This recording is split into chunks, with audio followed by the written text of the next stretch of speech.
Uyu ndomurova chete naMwari kudai. Mukoma. Muna waMwari. Marands mangana muruda? 12 million rands. 12 million rands. So business reira mamchida kuita? Resipo. Kugadzira sipo. Nani? Musikana wangu. Neshi baby.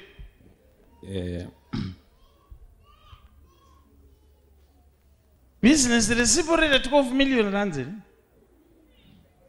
Naima kuma US 12 million rands mari. South ma US 12 million rands mari.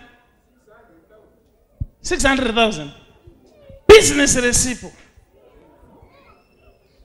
Ne baby. Ndakataura naye akanditi ndafunga kuti tiite business tese. Saka ndakutumira mushina pamwe chete nemari iyoyo. Saka zvakabatwa paboda. Saka njinzi munofana kuclear kuti ikwanise kuya kuno kuZimbabwe. Vanzi varuda mari? Vanzi varuda $300. Ndakataura nawo. Vakandipa namba dzavakandipa ndakavasendera. Asi ndakavasendera ndakanonoka kuiwana. Wabva vandiudza kuti vakuda imwe 150 yema interest.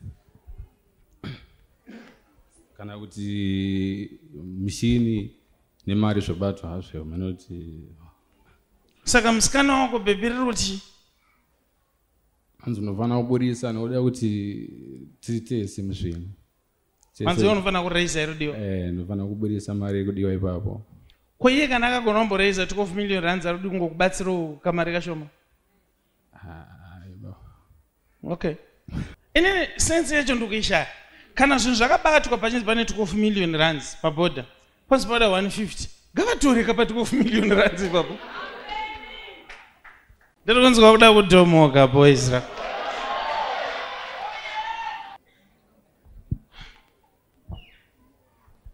Inini ndakazotsurwa nevamwe pandakambozotaura nyaya yekupusa zviri legendary. Ndakanzi hazvizi right kuudza munhu wakapusa zviri chi?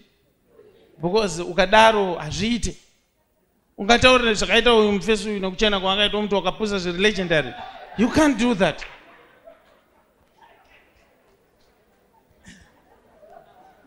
Inotora shamu, inotema shamu. Nditemere shamu, uyu ndikumbomushwapuro.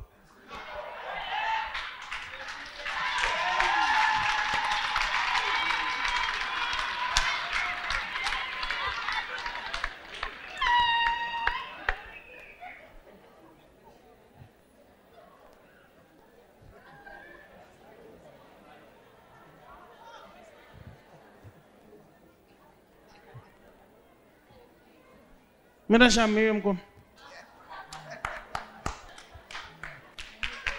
Iri kuyere? Kudai mahabros ndino nyasoiti. Uya, uyane.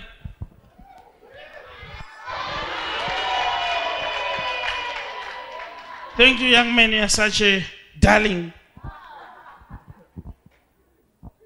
How you know muzindikita chetu? Uyane imwe futi.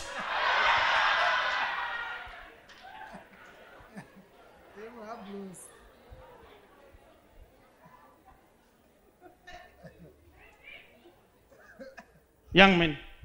Muna waMwari. Wakambomuona ere musikana wako? Handisati.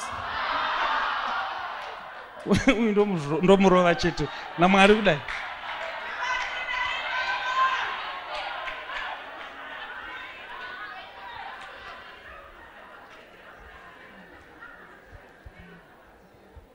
Wakamuzivira kupi? Facebook.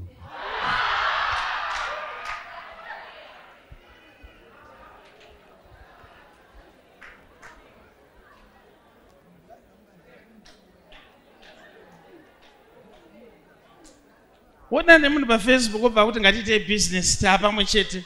Ndakutumira mushini ne 12 million. Wonzi mushini wabatwa paboda. Pada kukliwa kunzi ubude tumira 300. Wobirwa 300. wobva wanzi yakandonoka kusvika pane interest ye150 izvo zvongotori bhizi kutsvaka kuti 150 chokwadi baba. imbotarisa muchechi muno chokotarisa at least uchawano one musikana akanaka umo nonogara pasi sana newe pafacebook wakabirwa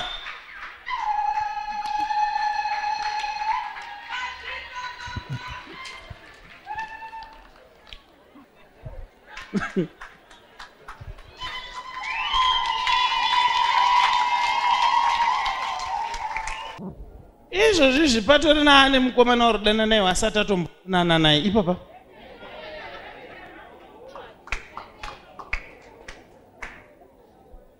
unotoita shanje kwazvo nachikufonera ungosirudaira wandiblutika usati wamboonana naye.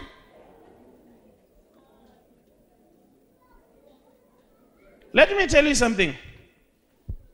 Pese paunoita dhiri ukaona vanhu vachikuti tine chakati asi imbotipa shoma, shoma iyoyo ndo yauri kutobirwa.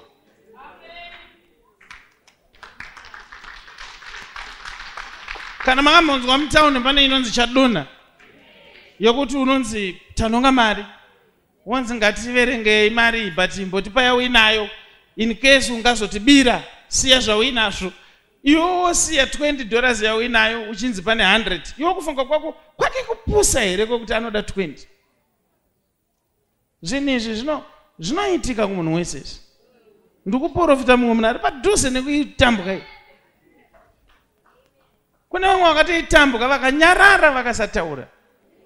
Uyu zvake zvanaka nokuti zvabudira pano. Vanozapatanga nyaya kana yasoti ndo vanhu vane madhiri masvinu 12 million rands. Ndanda kutomuchiva mufano uyu. Ndakati anoziya business uyu.